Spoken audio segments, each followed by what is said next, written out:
안동에서 시청 중이신 순이르님 감사해요. 산모 보호자란에 왜 강유선이라는 이름이 쓰여 있는 거지?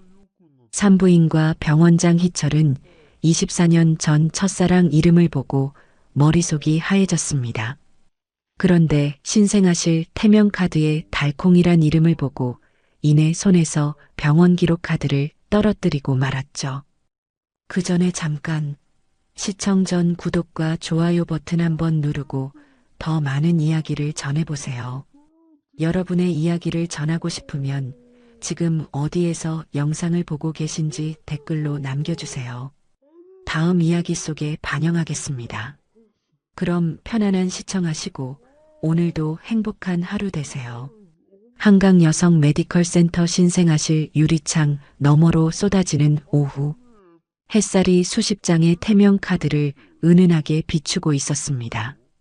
분홍색과 하늘색 카드들이 나란히 붙어 있는 모습은 마치 작은 무지개처럼 보였죠.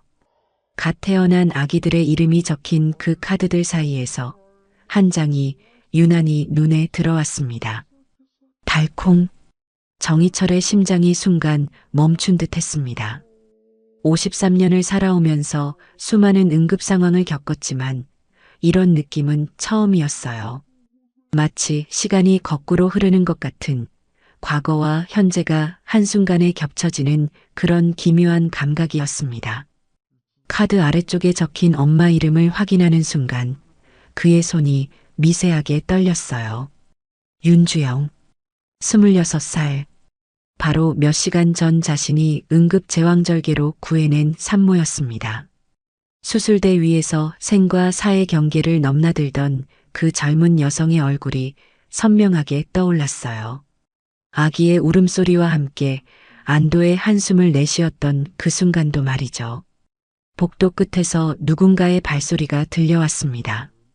천천히 조심스럽게 다가오는 발걸음이었어요. 희철이 고개를 돌리자 한 여성이 서 있었습니다.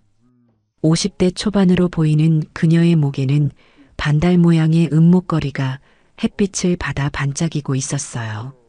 강유선. 그녀는 유리창에 손을 대고 조용히 속삭였습니다. 달콩아. 목소리는 작았지만 그 안에 담긴 감정의 깊이는 측량할 수 없을 만큼 깊었어요. 20여 년 동안 가슴 깊이 묻어두었던 그리움과 사랑, 그리고 미안함이 모두 섞여 있는 그런 목소리였습니다. 희철의 입술이 저도 모르게 따라 움직였습니다. 달. 소리가 목에서 끊겼어요. 말이 되지 않았습니다. 아니, 말이 될 수 없었어요. 하지만 마음 깊은 곳에서는 이미 모든 것을 알고 있었는지도 모릅니다. 그때 화면이 서서히 어두워지기 시작했습니다.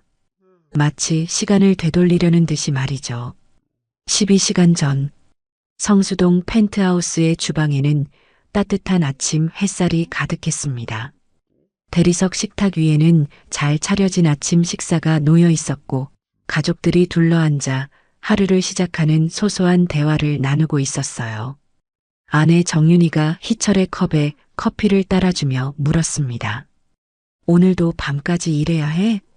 49살의 윤희는 여전히 아름다웠습니다. 세월이 흘렀지만 그녀의 눈빛에는 여전히 젊은 날의 총명함과 따뜻함이 그대로 남아 있었어요.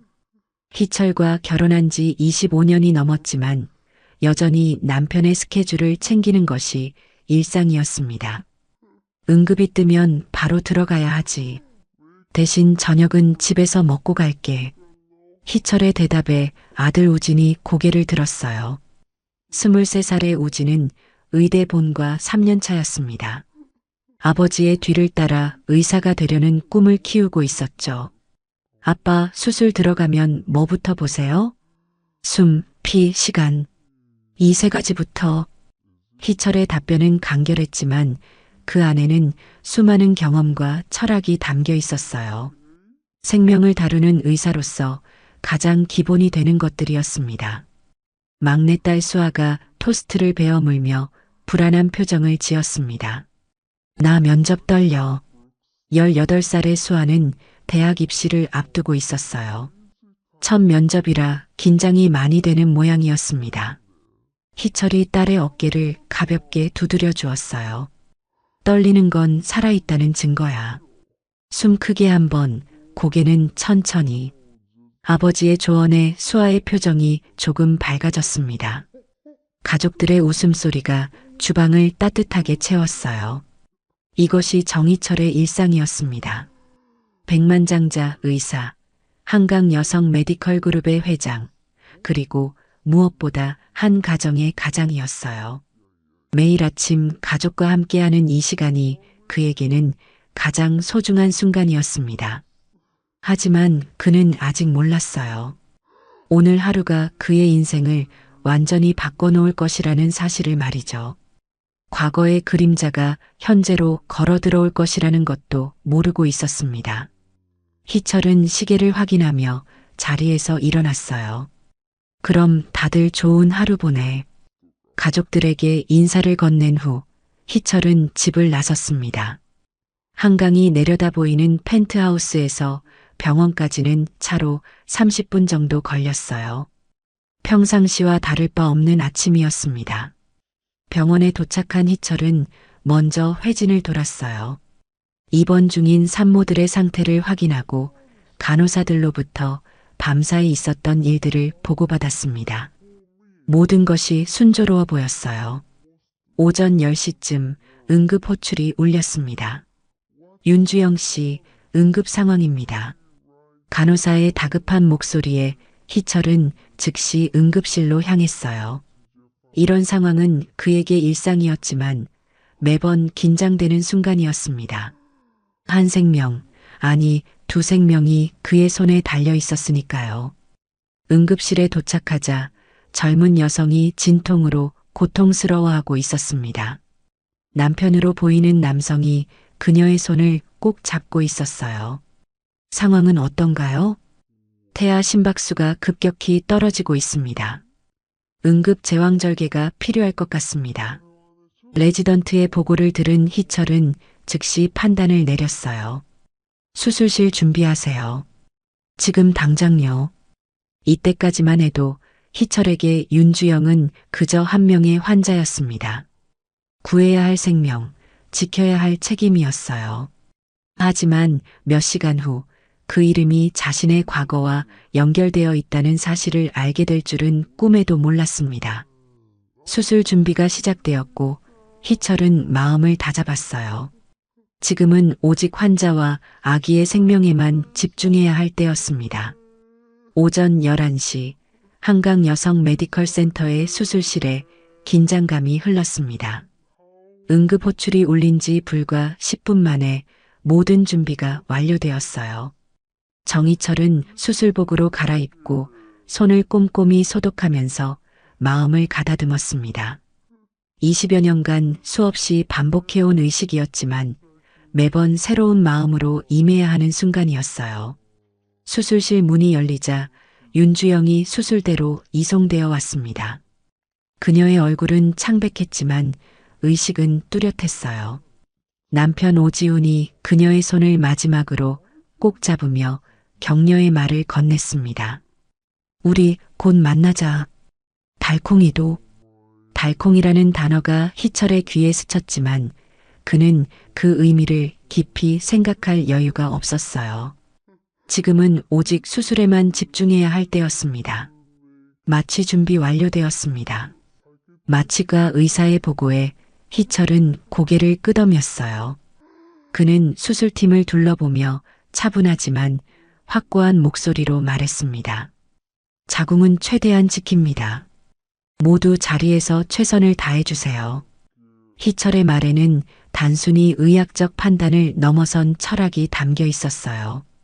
그는 언제나 환자의 미래를 생각했습니다.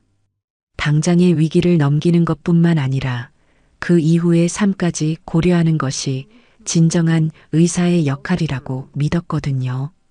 수술이 시작되었습니다. 희철의 손은 정확하고 신속했어요. 수술실 안에는 오직 기계음과 의료진들의 간결한 대화만이 흘렀습니다. 모든 움직임이 계산되어 있었고 모든 순간이 소중했어요. 태아 심박수 안정화되고 있습니다. 모니터를 지켜보던 간호사의 보고에 수술실 분위기가 조금 나아졌어요. 하지만 희철은 끝까지 긴장을 늦추지 않았습니다. 의학의 세계에서는 마지막 순간까지 예측할 수 없는 일들이 벌어질 수 있었거든요.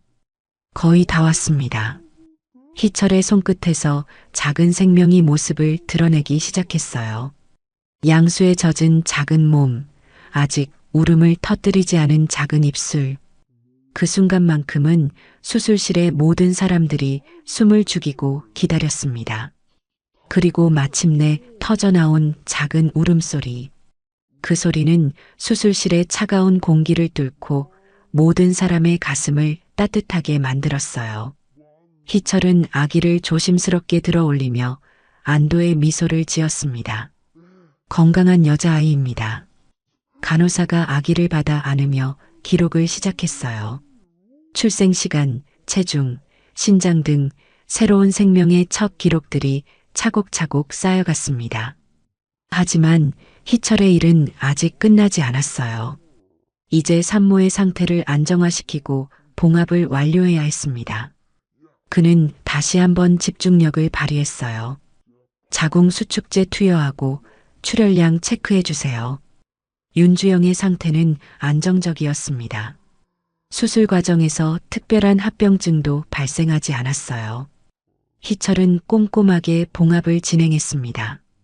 흉터가 최소화되도록 그리고 향후 임신에 영향이 없도록 세심하게 신경 썼어요. 봉합 완료되었습니다. 마지막 실을 자르며 희철이 선언했어요. 수술실에는 긴 안도의 숨소리가 흘렀습니다.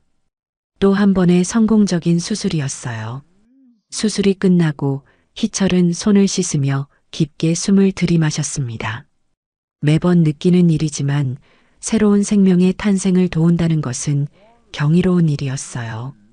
아무리 경험이 많아도 그 감동은 줄어들지 않았습니다. 회복실로 향하는 길에 희철은 오지훈을 만났어요. 젊은 아빠의 얼굴에는 안도와 기쁨이 가득했습니다. 선생님, 정말 감사합니다. 아내와 아기 모두 괜찮다고 들었어요. 네, 둘 다 건강합니다. 산모는 곧 의식을 회복할 거예요. 아기도 모든 수치가 정상입니다. 희철의 설명에 오지훈의 눈가에 눈물이 맺혔어요. 처음 아빠가 되는 남자의 벅찬 감정이 고스란히 드러났습니다. 달콩이를 만날 수 있겠네요. 다시 한번 들리는 달콩이라는 단어에 희철은 잠시 멈춤했어요. 어디선가 들어본 듯한 익숙함이 있었지만 구체적으로 떠오르지는 않았습니다. 달콩이요? 네, 아내가 정한 태명이에요. 어릴 때부터 꼭 그렇게 부르고 싶다고 했거든요. 오지훈의 설명에 희철은 고개를 끄덕였어요. 태명은 부모가 아기에게 주는 첫 번째 선물이었습니다. 그 안에는 사랑과 바람이 담겨 있었죠. 희철은 신생아실로 향했습니다. 그곳에서 갓 태어난 아기들을 보는 것이 그의 일과 중 가장 좋아하는 시간이었어요. 유리창 너머로 보이는 작은 생명들, 그들의 평화로운 잠자는 모습은 언제나 그의 마음을 따뜻하게 만들었습니다. 신생아실 앞에는 벌써 몇 명의 가족들이 와 있었어요. 할머니, 할아버지들이 손바닥을 톡톡 두드리며 손자, 손녀에게 인사를 건네고 있었습니다. 이 맛에 삽니다. 희철은 속으로 중얼거렸어요. 백만장자라는 타이틀보다 성공한 의사라는 명성보다 이런 순간들이 그에게는 더 큰 의미였습니다. 복도를 걸어가던 중 2명의 산모가 희철에게 인사를 건넸어요. 며칠 전 출산을 도왔던 산모들이었습니다. 원장님 덕분입니다. 정말 감사해요. 걷기는 짧게, 자주 하시는 게 좋습니다. 물도 조금씩 자주 드시고 밤에는 무리하지 마세요. 희철은 항상 산모들의 회복 과정을 세심하게 챙겼어요. 수술이 끝난다고 의사의 역할이 끝나는 것이 아니었습니다. 완전한 회복까지가 그의 책임이었죠. 그때 갑자기 머릿속에 어떤 장면이 스쳤습니다. 대학교 벤치에서 강유선과 함께했던 대화였어요. 유선의 밝은 웃음소리와 함께 들려왔던 말들이 조각조각 떠올랐습니다. 우리 결혼하면 첫애 태명은 달콩이야. 콩처럼 작아도 달처럼 환하게 자라라고. 그 기억이 선명해지면서 희철의 심장이 빨라지기 시작했어요.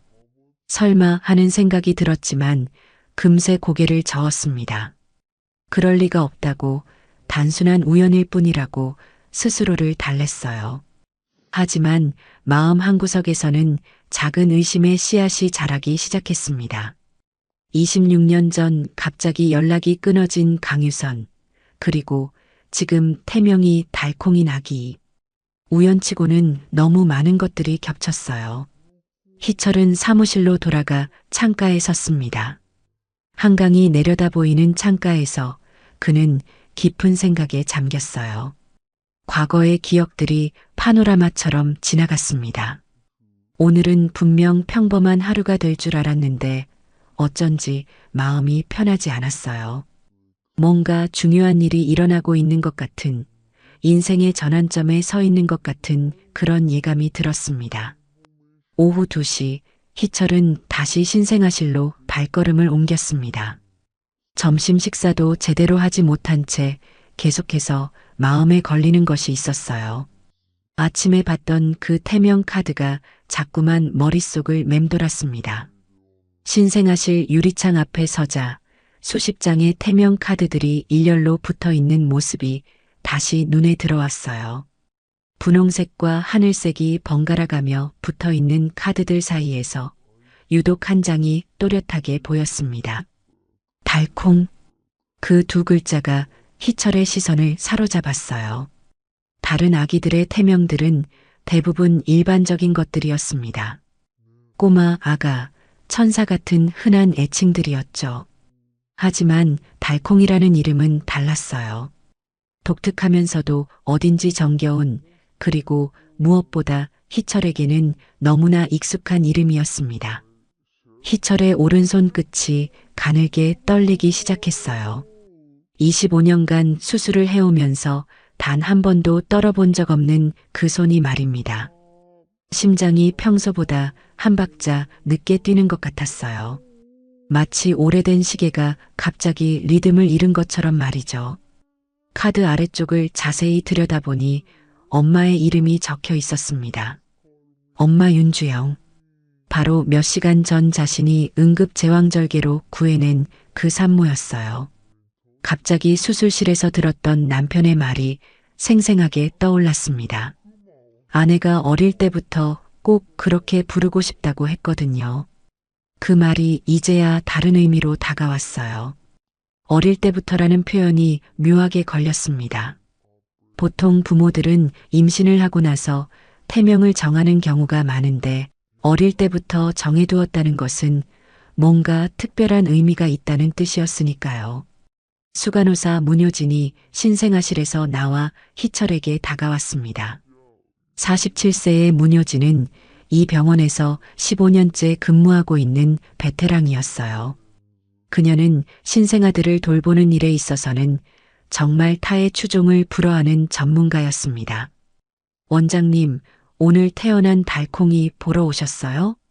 문효진의 말에 희철은 고개를 끄덕였어요. 하지만 마음은 복잡했습니다. 부모님이 오래전부터 정했다고 하더군요. 저 태명을. 문효진의 설명에 희철의 가슴이 쿵 내려앉았어요. 오래전부터라는 단어가 마치 날카로운 칼날처럼 그의 가슴을 베고 지나갔습니다. 단순한 우연이라고 생각하려 했던 마음에 균열이 생기기 시작했어요. 특별한 사연이 있나 보군요. 희철이 애써 담담한 목소리로 말했지만 문효진은 그의 미묘한 변화를 놓치지 않았어요. 오래 함께 일해온 그녀는 원장의 평소 모습과 지금의 모습이 다르다는 것을 직감적으로 알 수 있었습니다. 엄마가 아기를 보면서 눈물을 많이 흘리더라고요. 기쁜 눈물이긴 했지만 뭔가 복잡한 감정도 섞여 있는 것 같았어요. 문효진의 관찰은 정확했습니다. 오랜 경험을 통해 산모들의 감정 상태를 읽는 것에 능숙해진 그녀였거든요. 희철은 더 이상 그 자리에 있을 수 없었어요. 혼란스러운 마음을 정리할 시간이 필요했습니다. 그는 사무실로 돌아가 문을 닫고 깊은 한숨을 내쉬었어요. 사무실 한쪽에는 오래된 나무 서랍장이 있었습니다. 그 서랍장의 맨 아래 칸에는 희철이 아무에게도 보여주지 않는 물건들이 보관되어 있었어요. 결혼 전 추억들, 학창시절 사진들, 그리고 강유성과의 기억들이 담긴 것들이었습니다. 희철은 조심스럽게 서랍을 열었어요. 오래된 스크랩북이 나왔습니다. 표지가 바랜 그 스크랩북을 펼치자 20여 년 전의 시간이 되살아났어요. 대학교 벚꽃 축제 때 찍은 사진이 첫 페이지에 붙어 있었습니다. 23세 희철과 21살의 강유선이 활짝 웃고 있는 모습이었어요. 두 사람 모두 젊고 행복해 보였습니다. 미래에 대한 걱정 없이 순수하게 사랑할 수 있었던 그 시절의 모습이었죠. 사진 옆에는 유선이 직접 쓴 메모가 붙어 있었어요. 그녀 특유의 동그란 글씨로 적힌 짧은 문장이었습니다. 우리 결혼하면 첫애 태명은 달콩이. 콩처럼 작아도 달처럼 환하게. 그 메모를 본 순간 희철의 손이 떨렸어요. 기억이 선명하게 되살아났습니다. 캠퍼스 뒤편 벤치에 앉아 미래에 대해 이야기하던 그날, 유선이 환한 미소를 지으며 했던 말이었어요. 달콩이가 뭐야? 그때 희철이 웃으며 물었던 기억도 났습니다. 콩은 작지만 생명력이 강하잖아. 그리고 달은 어둠 속에서도 환하게 빛나고, 우리 아이도 그랬으면 좋겠어. 작아도 강하고 어려운 일이 있어도 환하게 웃을 수 있는. 유선의 설명을 들으며 희철도 그 이름이 마음에 들었어요. 그래서 둘이 함께 약속했었죠. 언젠가 결혼하면 첫 아이의 태명은 꼭 달콩이라고 하자고 말이에요. 하지만 그 약속은 지켜지지 못했습니다. 1999년 늦가을 갑작스럽게 연락이 끊어진 유선과의 관계는 그대로 끝나버렸어요. 이유도 모른 채, 설명도 듣지 못한 채 말입니다. 희철은 고개를 저으면서도 사진에서 눈을 떼지 못했어요. 이성적으로는 단순한 우연일 가능성이 높다고 생각했지만 마음 깊은 곳에서는 다른 신호를 보내고 있었습니다. 설마가 아니었으면.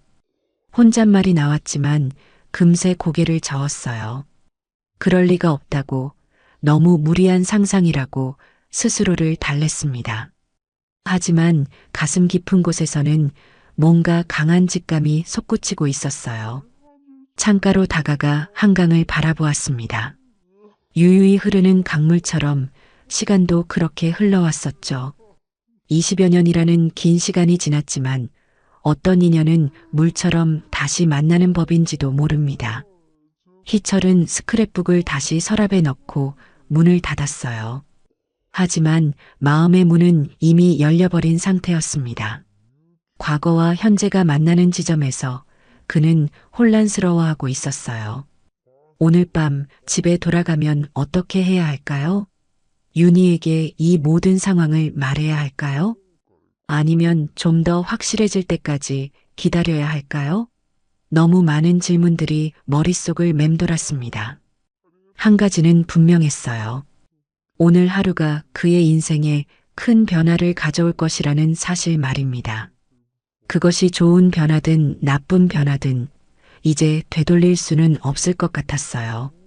다음 날 아침, 희철은 평소보다 일찍 병원에 도착했습니다. 밤새 잠을 설쳤던 탓에 눈가에 피로가 역력했어요. 꿈속에서도 계속 달콩이라는 이름이 맴돌았고 강유선의 얼굴이 어른거렸습니다.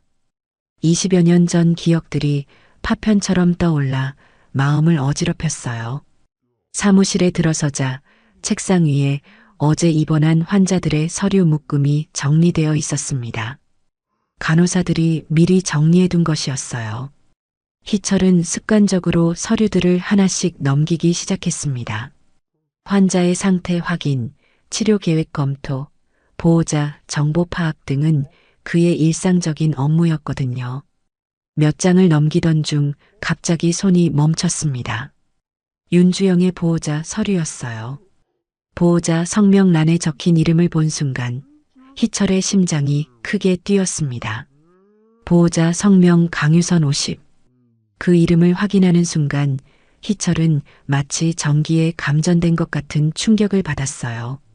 어제까지만 해도 단순한 우연일 가능성을 염두에 두고 있었는데 이제는 확신에 가까워졌습니다. 강유선이라는 이름이 보호자로 적혀 있다는 것은 단순한 우연이 아니었어요. 서명 칸의 필체를 자세히 들여다보았습니다. 20여 년이 지났지만 글씨는 그대로였어요. 유선이 언제나 세로액을 길게 올렸다가 끝에서 콕 찍던 그 특별한 버릇이 그대로 남아 있었습니다. 선자의 마지막 획을 쓸 때 항상 그렇게 했었죠. 희철은 서류를 들고 창가로 걸어갔습니다. 한강이 내려다 보이는 그 자리에서 깊은 숨을 고르려 했지만 쉽지 않았어요. 머릿속이 복잡했습니다. 유선이 정말 여기까지 왔다고? 혼잣말이 새어나왔어요. 20여 년 만의 재회가 이런 방식으로 이루어질 줄은 꿈에도 몰랐습니다. 그것도 자신이 수술한 환자의 보호자로 말이에요. 그때 문효진이 사무실 문을 두드리며 들어왔습니다. 원장님, 어제 출산하신 윤주영 씨 보호자분 말씀인데요. 희철은 가슴이 두근거리는 것을 억누르며 문효진을 바라보았어요. 보호자분이 아기 보고 가시면서 달콩아하고 계속 부르시더라고요. 그리고 원장님께 감사 인사도 꼭 전해달라고 하시던데요. 문효진의 말에 희철의 의심은 확신으로 바뀌었습니다. 강유선이 직접 아기를 달콩아라고 부른다는 것은 이 모든 상황이 우연이 아니라는 명백한 증거였어요. 보호자분이 어떤 분이던가요? 희철이 조심스럽게 물었습니다. 너무 직접적으로 묻기는 어려운 상황이었어요. 50대 초반 정도로 보이시고 되게 차분하신 분이었어요. 근데 아기를 볼 때 눈물을 많이 흘리시더라고요. 기쁘면서도 뭔가 복잡한 감정이 있어 보였어요. 문효진의 관찰은 정확했습니다. 그녀는 오랜 경험을 통해 사람들의 감정을 읽는데 능숙해졌거든요. 희철은 더 정확한 정보가 필요하다고 판단했습니다.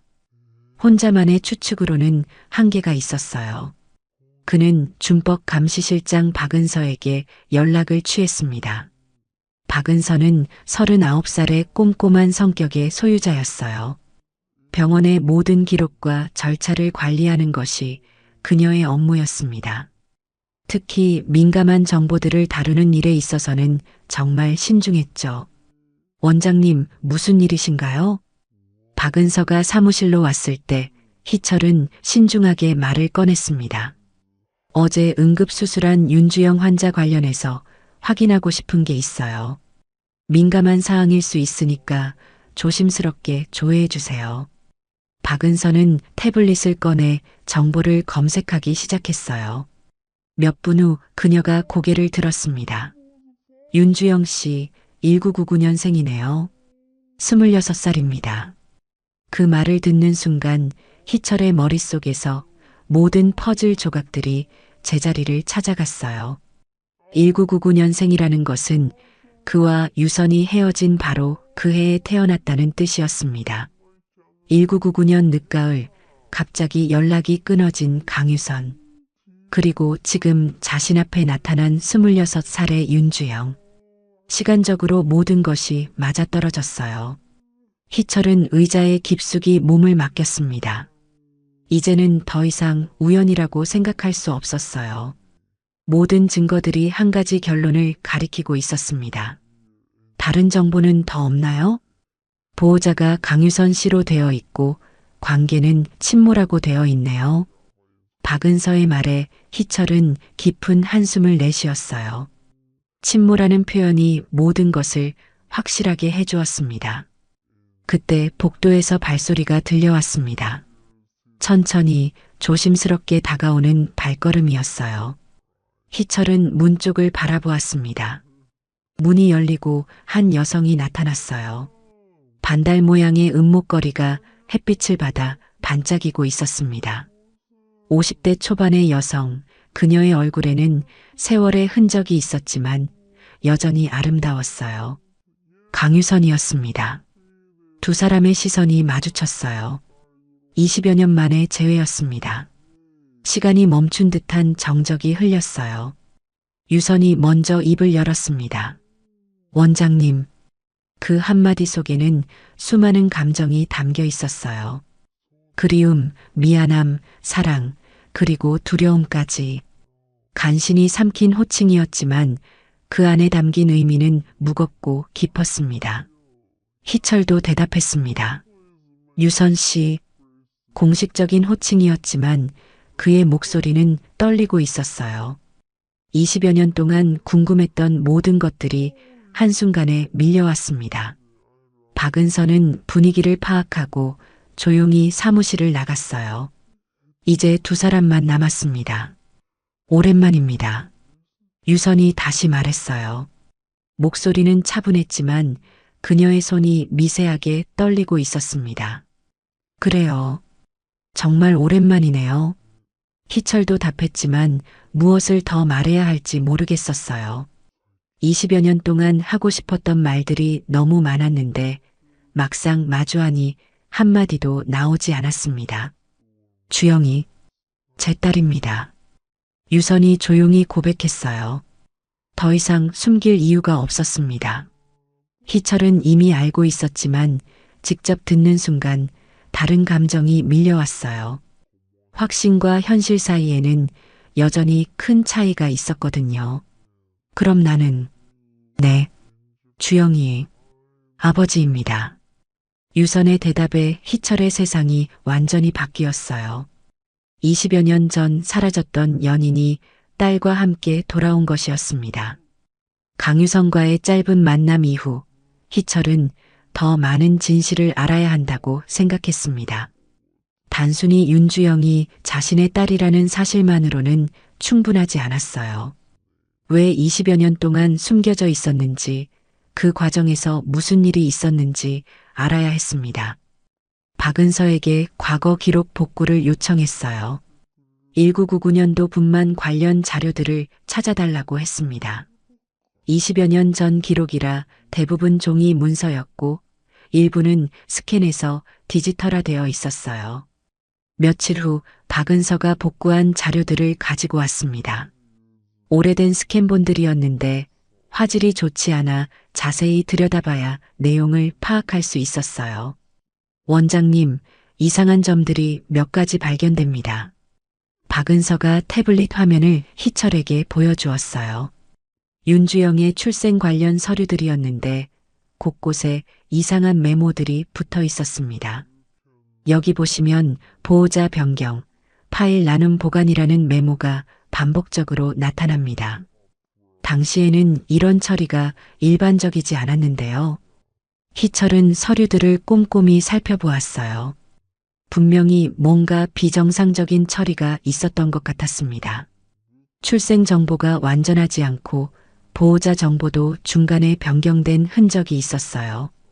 당시 분만실 책임의사가 누구였죠? 권병국 선생님이었습니다. 지금은 은퇴하셨지만요. 박은서의 답변에 희철은 권병국을 만나봐야겠다고 생각했어요. 당시 상황을 직접 알고 있는 사람은 그가 유일했습니다. 다음 날 오후 권병국이 병원을 찾아왔습니다. 68살의 그는 이미 70에 가까워 보였어요. 세월의 무게가 그의 어깨를 짓누르고 있는 것 같았습니다. 희철의 사무실에 앉은 권병국은 한동안 말없이 창밖을 바라보았어요.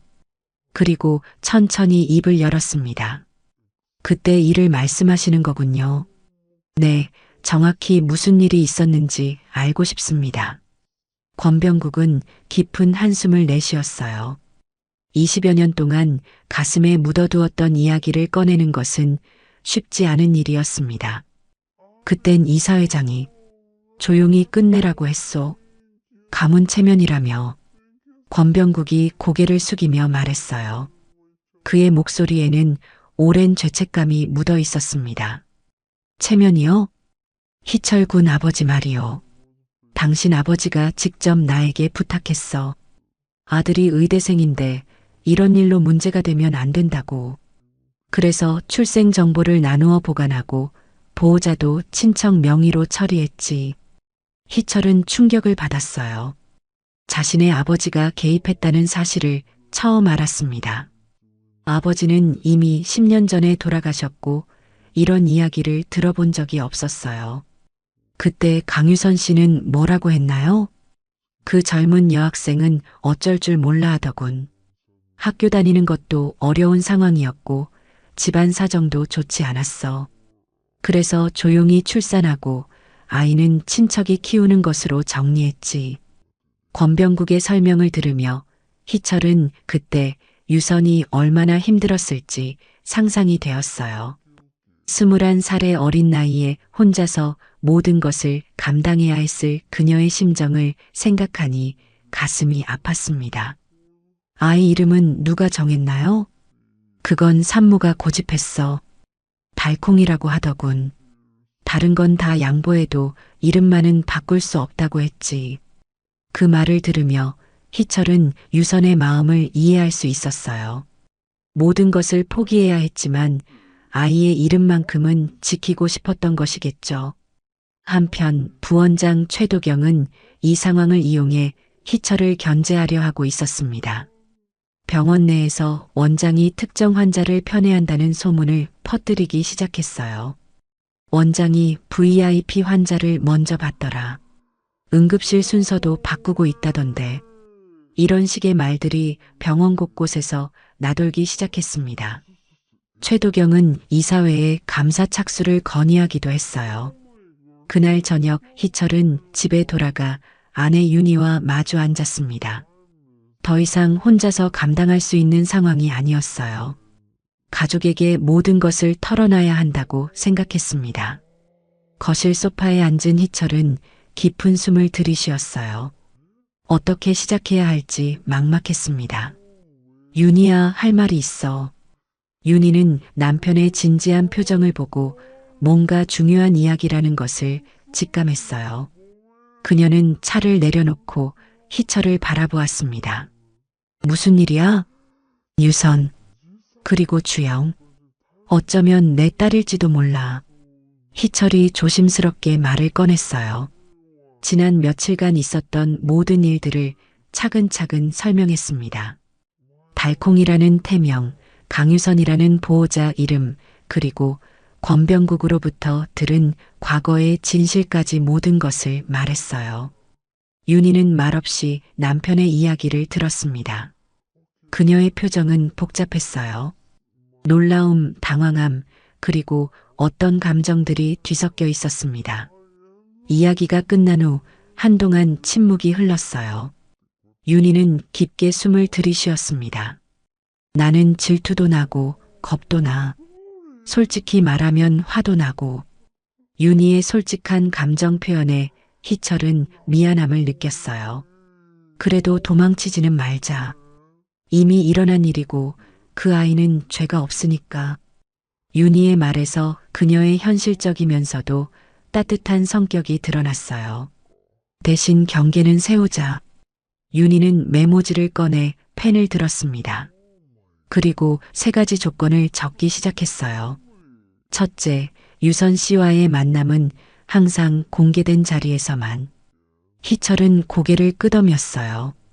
합리적인 조건이었습니다. 둘째, 주영 씨와의 대화는 내가 동석하거나 녹음에 서로 동의할 것. 이것도 충분히 이해할 수 있는 조건이었어요. 셋째, 가족 일정 우선권. 이미 잡힌 우리 가족 약속은 어기지 말 것. 3번째 조건까지 적은 윤희는 잠시 망설이다가 한 줄을 더 썼습니다. 나도 그 아이의 가족이 될 준비를 해볼게. 그 마지막 문장을 본 희철은 눈물이 날 것 같았어요. 아내의 너그러움과 포용력에 감동했습니다. 고마워, 윤희야. 진실을 찾는 것도 중요하지만 가족을 지키는 것도 중요해. 둘 다 놓치지 말자. 희철은 아내의 손을 꼭 잡았어요. 진실편 가족의 품. 그가 중얼거린 말에 윤희가 미소를 지었습니다. 좋은 말이네. 그렇게 하자. 그날 밤 희철은 오랜만에 마음이 편안했어요. 혼자서 감당하기 어려웠던 무거운 짐을 아내와 나누니 한결 가벼워진 기분이었습니다. 앞으로 어떤 일이 벌어질지 모르지만 적어도 가족의 지지는 받을 수 있을 것 같았어요. 며칠 후 희철은 용기를 내어 강유선에게 연락을 취했습니다. 더 이상 미룰 수 없는 대화가 필요했어요. 윤희와 합의한 조건에 따라 공개된 장소에서 만나기로 했습니다. 병원 카페가 그 장소였죠. 오후 3시 병원 1층 카페는 한적했습니다. 몇몇 보호자들과 직원들이 커피를 마시며 담소를 나누고 있었어요. 희철은 구석진 테이블에 앉아 유선을 기다렸습니다.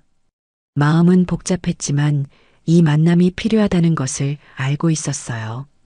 강유선이 나타났을 때 희철은 20여 년이라는 시간의 무게를 느꼈습니다. 그녀는 여전히 아름다웠지만 얼굴에는 세월의 흔적과 깊은 상처가 보였어요. 특히 눈가의 주름들은 그녀가 얼마나 많은 걱정과 고민을 했는지 말해주고 있었습니다. 앉으세요. 희철이 의자를 권했고 유선은 조심스럽게 앉았어요. 두 사람 사이에는 어색한 침묵이 흘렀습니다. 주영이 상태는 어때요? 희철이 먼저 말을 꺼냈어요. 의사로서의 관심이었지만 동시에 아버지로서의 걱정이기도 했습니다. 회복이 빠른 편이에요. 아기도 건강하고요. 유선의 대답은 간결했지만 그 안에는 안도감이 묻어 있었어요. 달콩이라는 이름, 우리가 함께 정했던 그 이름이죠. 희철의 말에 유선의 눈가에 눈물이 맺혔어요. 20여 년 동안 혼자 간직해왔던 기억이 다시 살아나는 순간이었습니다. 네, 그때 약속했던 이름이에요. 왜 연락하지 않았어요? 왜 혼자서 모든 걸 감당했죠? 희철의 질문에 유선은 고개를 숙였어요. 대답하기 어려운 질문이었습니다. 그때 상황이 복잡했어요. 당신 아버지께서 조용히 처리하라고 하셨고 저도 학교를 계속 다녀야 했어요. 무엇보다 당신의 미래에 방해가 되고 싶지 않았어요. 유선의 설명을 들으며 희철은 가슴이 아팠어요. 그녀가 얼마나 힘든 선택을 했는지 알 수 있었습니다. 그때 윤주영이 신생아실 쪽에서 나타났습니다. 퇴원을 앞두고 아기를 보러 온 것이었어요. 남편 오지훈도 함께였습니다. 어머니, 원장님도 계시네요. 주영이 두 사람을 발견하고 다가왔어요. 그녀는 아직 희철이 자신의 아버지일 수도 있다는 사실을 확실히 알지 못했습니다. 단지 어머니와 담당 의사가 대화하고 있다고 생각했죠. 신생아실에 가보실래요? 달콩이가 깨어있을 시간이에요. 주영의 제안에 세 사람은 함께 신생아실로 향했습니다. 복도를 걸으면서 희철은 긴장감을 느꼈어요. 곧 중요한 순간이 올 것 같았습니다. 신생아실 유리창 앞에 도착했을 때 네 사람이 나란히 섰습니다. 희철, 유선, 주영, 그리고 지훈이었어요. 유리창 너머로는 갓 태어난 아기들이 평화롭게 잠들어 있었습니다. 달콩이라고 적힌 카드 아래 작은 아기가 누워 있었어요. 작은 손가락들이 가끔씩 움직이고 있었습니다. 유선이 먼저 유리창에 손을 대고 조용히 불렀습니다. 달콩아. 그 목소리에는 20여 년 동안 쌓인 그리움과 사랑이 모두 담겨 있었어요. 할머니가 되어서야 처음으로 부르는 손녀의 이름이었습니다. 그때 희철의 입에서 무의식적으로 소리가 나왔습니다. 달콩아. 같은 이름을 부르는 순간이었어요. 마치 약속이나 한 듯이 두 사람이 동시에 아기를 불렀습니다. 주영이 그 장면을 보며 뭔가 이상함을 느꼈어요. 원장님이 왜 자신의 아기를 그렇게 애정 어린 목소리로 부르는 걸까요? 단순한 의사와 환자의 관계라면 있을 수 없는 일이었습니다. 주영의 눈이 커지기 시작했어요. 그리고 눈물이 금세 고였습니다. 직감적으로 뭔가를 알아차린 것 같았어요. 원장님, 아니 아버지. 주영의 입에서 나온 그 한마디는 모든 것을 바꿔놓았습니다. 더 이상 숨길 필요도 추측할 필요도 없었어요. 진실이 드러나는 순간이었습니다. 복도의 공기가 달라졌어요. 세 사람의 숨소리가 같은 박자로 흔들리고 있었습니다. 오지우는 상황을 이해하지 못해 당황스러워했지만 분위기가 심상치 않다는 것은 느낄 수 있었어요. 희철은 주영을 바라보았습니다. 자신의 딸을 처음으로 아버지의 눈으로 보는 순간이었어요. 그동안 환자로만 봤던 젊은 여성이 이제는 자신의 혈육으로 보였습니다. 미안해. 정말 미안해. 희철의 목소리가 떨렸어요. 20여 년 동안 아버지 역할을 하지 못했다는 죄책감이 밀려왔습니다. 하지만 이 감동적인 순간은 오래 지속되지 못했어요. 다른 복도에서 수군거리는 소리가 들려왔습니다. 원장이 특정 환자만 특별 대우한다더라. VIP 먼저 받는 게 맞나? 순서도 바꾸고 있다던데. 최도경이 뿌린 소문들이 병원 곳곳에서 퍼지고 있었어요. 직원들과 환자 가족들 사이에서 의혹이 커지고 있었습니다. 희철은 이 상황을 그대로 둘 수 없다고 판단했어요. 의혹을 해소하고 진실을 밝혀야 했습니다. 기자 간담회를 열겠습니다. 희철이 단호하게 말했어요. 과정, 시간, 모든 것을 공개하겠습니다. 그의 결정에 유선과 주영은 놀랐어요. 굳이 공개적으로 해명할 필요가 있을까 싶었지만 희철의 의지는 확고했습니다. 간담회 전날 밤 유선과 희철은 병원 옥상에서 마지막 대화를 나눴어요. 도시의 불빛이 내려다 보이는 고요한 공간이었습니다. 그의 겨울 이야기를 해주세요. 희철의 요청에 유선은 깊은 숨을 들이쉬었어요. 20여 년 동안 혼자 간직해왔던 고통스러운 기억들을 꺼내는 것은 쉽지 않았습니다. 퇴학을 막으려고 주소를 옮겼어요. 친척 집으로요. 그리고 밤에는 알바를 했고 낮에는 병원에 다녔어요. 유선의 목소리가 떨렸어요. 당신 아버지와 싸울 힘이 없었어요. 어린 나이에 혼자서 모든 걸 감당하기엔 너무 벅찼어요. 그 대신 아이 이름만은 지켰어요. 달콩이라는 이름만은 누구도 바꿀 수 없다고 했어요. 유선의 고백을 들으며 희철은 그녀가 치른 희생의 크기를 알 수 있었어요. 학업, 경제적 어려움, 그리고 무엇보다 혼자서 아이를 키워야 하는 부담까지. 몰랐던 내 책임도 내 책임이에요. 희철이 진심으로 말했어요. 지금부터는 이름을 지키는 쪽에 서겠습니다. 더 이상 숨기지 않겠어요. 두 사람은 한강을 바라보며 내일의 간담회를 준비했어요. 진실을 말하는 것은 용기가 필요한 일이었지만 더 이상 피할 수는 없었습니다. 간담회 당일 오전 한강 여성 메디컬 센터 대강당에는 기자들과 의료진 그리고 환자 가족들이 모여들었습니다. 최도경이 퍼뜨린 의혹들이 언론의 관심을 끌었고 병원 측에서는 공식적인 해명이 필요하다고 판단했었어요. 희철은 연단에 서기 전 마지막으로 마음을 다잡았습니다. 강당 뒤편에는 윤희도 앉아 있었어요. 남편을 지지하기 위해 참석한 것이었습니다. 며칠 전 집에서 나눈 대화 이후 그녀는 이 모든 상황을 받아들이기로 마음먹었거든요. 쉬운 결정은 아니었지만 도망치지 않기로 한 약속을 지키려 했습니다. 오후 2시 간담회가 시작되었어요. 희철이 연단에 서자 강당 안이 조용해졌습니다. 플래시가 터지고 카메라들이 그를 향했어요. 안녕하십니까? 한강 여성 메디컬 센터 원장 정희철입니다. 희철의 인사말에 이어 최도경이 자리에서 일어났습니다. 그는 이 기회를 놓치지 않으려 했어요. 원장을 몰아세울 수 있는 절호의 기회라고 생각했습니다. 원장님, 최근 특정 환자에 대한 편의 의혹이 제기되고 있습니다. 응급 상황에서도 순서를 바꿔가며 VIP 대우를 했다는 증언이 있는데요. 최도경의 질문에 강당안이 술렁였어요. 기자들은 펜을 들고 받아 적기 시작했습니다. 하지만 그때 뒤쪽에서 한 여성이 일어났습니다. 탐사기자 유다은이었어요. 그녀는 손에 녹음기를 들고 있었습니다. 잠깐만요. 그 의혹을 제기하신 분이 최도경 부원장님이신데 제가 흥미로운 녹음 파일을 가지고 있습니다.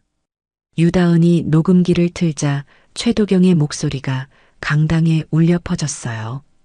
원장 이미지 떨어뜨리면 내가 자연스럽게 올라갈 수 있지 않겠어요? 언론에 흘려도 될 만한 정보들 있으면 연락 주세요.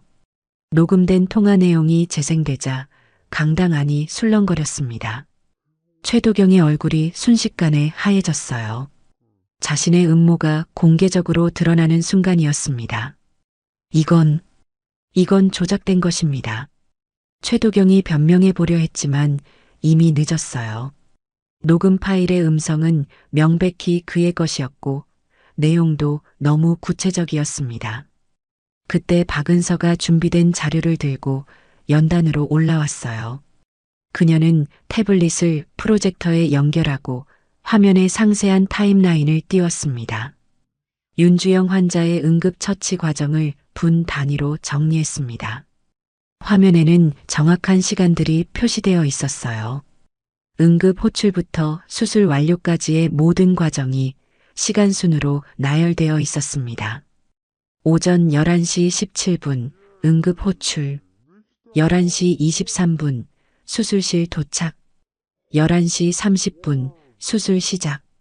박은서의 설명이 계속되었어요. 모든 과정이 정상적인 응급 절차에 따라 진행되었다는 것이 명확히 드러났습니다. 다른 환자들과 비교해봐도 처리 시간에 차이가 없습니다. 오히려 이번 케이스는 평소보다 신중하게 진행되었어요. 객석의 웅성거림이 사라졌어요. 데이터와 기록으로 증명된 사실 앞에서는 의혹이 설 자리가 없었습니다. 최도경은 더 이상 변명할 여지가 없다는 것을 깨달았어요. 그는 자리에서 일어나 고개를 숙였습니다. 죄송합니다. 제가 잘못했습니다. 하지만 그의 사과는 충분하지 않았어요. 이미 병원의 명예에 큰 타격을 주었고 환자들과 직원들에게 불안감을 조성했습니다. 간담회 후 이사회는 긴급 회의를 열었어요. 최도경의 행동은 용납할 수 없는 수준이었습니다. 결국 그는 공개 사과 영상을 올리고 즉시 해임 처리되었어요. 최도경이 물러난 후 희철은 다시 마이크를 잡았습니다. 이제 정말 중요한 발표를 할 시간이었어요. 앞으로 응급환자 처리 과정은 모두 자동으로 감사에 걸려 투명하게 공개됩니다. 희철의 첫 번째 발표에 기자들이 받아 적기 시작했어요. 보호자 정보 변경은 반드시 당사자들이 서로 확인하고 전자서명으로만 처리하겠습니다. 두 번째 발표는 과거의 잘못을 되풀이하지 않겠다는 의지의 표현이었어요. 출생 정보를 임의로 나누어 보관하는 일은 오늘로 완전히 끝납니다. 마지막 발표를 들으며 강당 안의 분위기가 숙연해졌어요. 단순한 병원 운영 개선이 아니라 근본적인 변화를 약속하는 것이었습니다. 간담회가 끝난 후 희철은 윤주영의 병실로 향했습니다. 퇴원을 앞둔 그녀와 마지막 대화를 나누고 싶었어요. 병실에는 주영과 남편 지훈, 그리고 유선이 있었습니다. 책상 위에는 작은 상자 하나가 놓여 있었어요. DNA 검사 키트였습니다. 누군가 미리 준비해 둔 것 같았어요. 주영이 상자를 바라보며 말했습니다. 지금 열어볼까요? 그 순간 희철은 상자 대신 아기 쪽을 바라보았어요. 신생아용 침대에서 평화롭게 잠들어 있는 작은 생명을 보니 다른 생각이 들었습니다. 오늘은 우리가 서로를 부르는 이름부터 정하면 어떨까요? 희철의 제안에 주영의 눈이 빛났어요. 검사 결과보다 더 중요한 것이 있다는 뜻이었습니다. 그때 신기한 일이 일어났어요. 잠들어 있던 아기의 손가락이 움직이더니 상자를 톡 쳤습니다. 상자가 탁자에서 미끄러져 바닥으로 떨어졌어요. 그 모습을 본 두 사람이 동시에 웃음을 터뜨렸습니다. 마치 아기가 지금은 검사보다 사랑이 먼저라고 말하는 것 같았어요. 그럼 아버지, 주영이 희철을 바라보며 말했어요. 처음으로 부르는 호칭이었지만 자연스러웠습니다. 그래, 내 딸. 희철도 대답했어요. 검사 결과를 기다릴 필요 없이 이미 마음으로는 확신하고 있었습니다. 유선이 두 사람의 모습을 바라보며 눈물을 흘렸어요. 20여 년 동안 꿈꿔왔던 장면이 현실이 되는 순간이었습니다. 지훈도 감동받은 표정으로 가족들을 바라보았어요. 갑작스럽게 장인어른이 생긴 상황이었지만 나쁘지 않았습니다. 존경할 만한 분이었고 무엇보다 아내를 살려주신 은인이었거든요. 병실 창가로 석양이 비쳐들었어요. 따뜻한 오렌지색 빛이 가족들을 감쌌습니다. 오늘 하루 동안 많은 일이 있었지만 모든 것이 좋은 방향으로 정리되고 있었어요.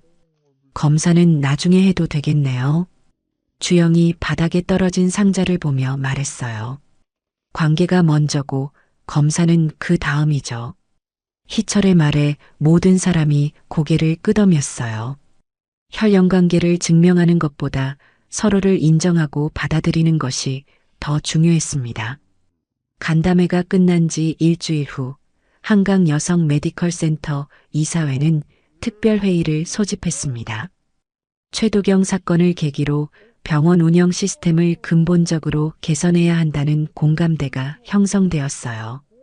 희철이 제안한 개혁안들이 하나씩 논의되고 통과되었습니다. 가장 먼저 통과된 것은 응급 환자 처리 과정의 투명화였어요. 모든 응급 상황은 실시간으로 기록되고 자동으로 감사 시스템에 등록되어 누구나 확인할 수 있게 되었습니다. 박은서가 개발한 시스템이 정식으로 도입된 것이었죠. 두 번째로는 보호자 정보 변경 절차가 강화되었어요. 과거처럼 일방적으로 정보를 수정하는 일은 불가능해졌습니다. 반드시 당사자들의 동의와 전자서명을 거쳐야만 변경이 가능하도록 시스템이 바뀌었어요. 마지막으로 출생정보 분리 보관이 완전히 금지되었습니다. 모든 출생 관련 정보는 통합 관리되며 임의로 나누어 보관하는 것은 엄격히 금지되었어요. 과거의 잘못된 관행을 뿌리 뽑는 조치였습니다. 이사회가 끝난 후 희철은 개인적인 발표를 했습니다. 자신의 개인 자산 중 상당 부분을 사회에 환원하겠다는 내용이었어요. 출생권과 산모 보호를 위한 기금을 설립하고 새로운 모자센터를 건립하겠다고 발표했습니다. 강유선 모자센터라고 이름을 지으려고 합니다. 희철의 발표에 참석자들이 박수를 보냈어요. 하지만 희철은 한 가지 더 중요한 발표를 남겨두고 있었습니다. 이 센터는 제 개인 명의가 아닌 세 사람 공동 명의로 설립됩니다.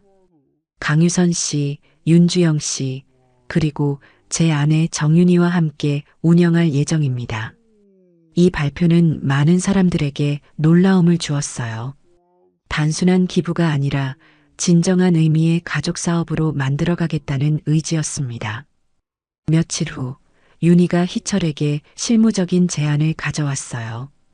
그녀는 지난 일주일 동안 새로운 센터의 설계안을 준비해 왔습니다. 상담실을 화장실 옆에 두면 안 돼요. 완전히 독립된 공간으로 만들어야 해요. 윤희의 제안은 구체적이고 현실적이었어요.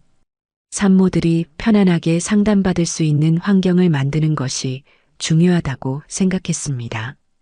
전담 심리사도 상주시켜야 하고 가족 상담실도 별도로 필요해요. 윤희의 계획을 들으며 희철은 감동했어요.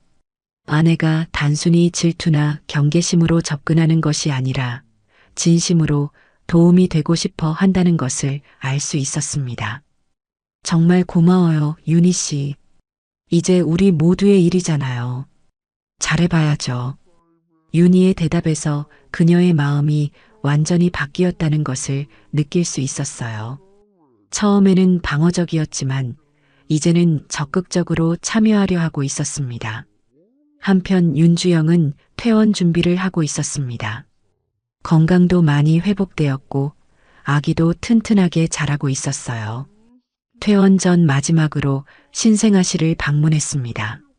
신생아실 유리창 앞에는 이제 익숙한 네 사람이 서 있었어요. 희철, 유선, 주영, 그리고 지훈이었습니다. 처음 만났을 때와는 완전히 다른 분위기였어요.